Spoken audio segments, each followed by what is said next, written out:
Pernah gak sih kamu bangga banget bilang kayak gue itu bisa multitasking loh, sambil ngetik kerjaan, balas chat, buka TikTok, terus sambil dengerin podcast biar kerasa lebih produktif gitu. Kelihatannya sih emang keren, tapi lucunya abis itu kepala kita kayak makin pusing, badan capek, dan kerjaan tetap stuck gitu-gitu aja. Nah, ini menarik banget nih. Bisa jadi yang kita sebut multitasking itu sebenarnya bukan skill, tapi sinyal kalau otak kita udah kebiasaan rame. Pertanyaannya, kita sebenarnya beneran produktif atau cuma nggak bisa diem aja?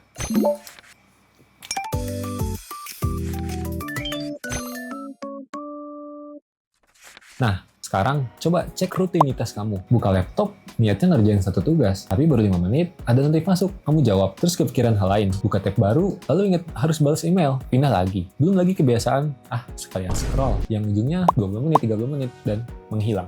Tapi otak bilang, tenang, tapi kan tetap sambil mikir.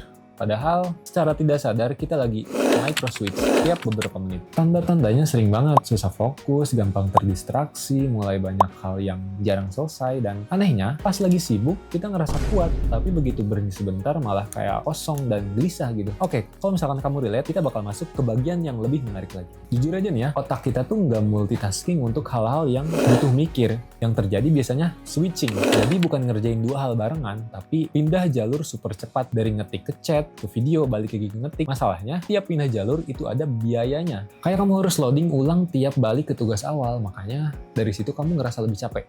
Pelan-pelan, tarik pelan. Capek Tapi outputnya nggak sebanding. Dampaknya bisa kerasa lebih cepat, kerjaan jadi dangkal, banyak salah kecil, gampang lupa, dan mood ikut naik turun. Tapi kenapa tetap kerasa lebih produktif? Karena otak suka sensasi rame, ada ilusi bergerak, padahal fokus dalam itu justru butuh sunyi. Sedikit fun fact, makin sering kamu switching, makin susah juga otak buat masuk ke mode tenggelam dan beneran kelar.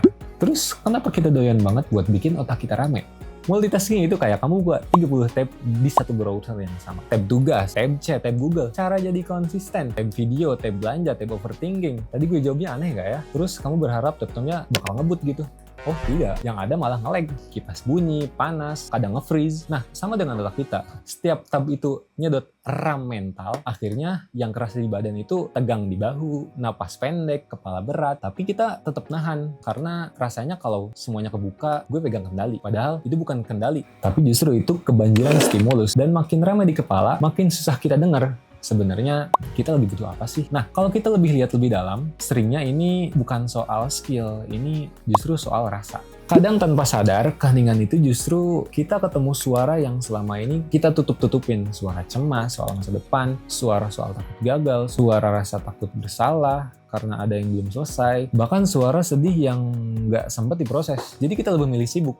Multitasking jadi pelarian yang kelihatannya seolah-olah rapih. Kamu nggak perlu bilang, aku lagi kewalahan, karena kamu bisa bilang, aku lagi banyak kerjaan. Terus ada pola lain. Banyak dari kita tumbuh dari keyakinan halus. Sibuk itu berharga, diam itu malas, istirahat itu bersalah. Ditambah sosial media yang ngasih cemilan dopamin kecil terus-terusan. Otak kita jadi nggak betah sama hening yang datar. Wajar banget sih kalau akhirnya kita jadi kecanduan rame. Jadi kalau kamu ngerasa susah berhenti switching, itu bukan berarti karena kamu lemah, tapi itu justru pola adaptasi yang kebablasan. Oke, sekarang bagian pentingnya, gimana cara balikin kemampuan otak yang hening? Oke, jadi solusinya bukan kamu jadi robot yang fokus selama 8 jam, tapi targetnya itu harus lebih realistis. Kamu harus punya tombol hening yang bisa kamu pencet kapanpun. Pertama, audit switching selama 1 hari. Coba catat kapan kamu pindah tugas dan pemicunya, kayak notif, bosen, takut mulai, atau pengen kabur dan rasa nggak nyaman.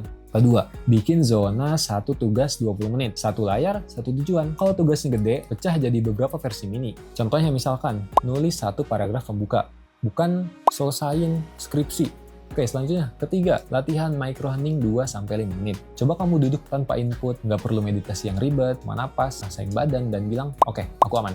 Keempat, ritual nutup hari. Coba tulis yang belum selesai biar otak berhenti nyimpen to-do list di otak ketika pas mau tidur. Dan kalau kamu penasaran pola ini rame atau tenang, biasanya ini nyambung ke pola diri kita. Kita sebenarnya bukan anti sibuk, kita cuma pro tenang karena hening itu bukan kosong, tapi justru itu ruang buat kita pulang ke diri kita sendiri. Nah, coba sekarang tulis di kolom komentar, multitasking kamu yang paling susah diberhentiin itu apa? Dan kalau misalkan kamu mau kenal pola diri kamu lebih dalam, coba cek materi dan tes di Grafologi Indonesia di website grafologiindonesia.com. Stay classy.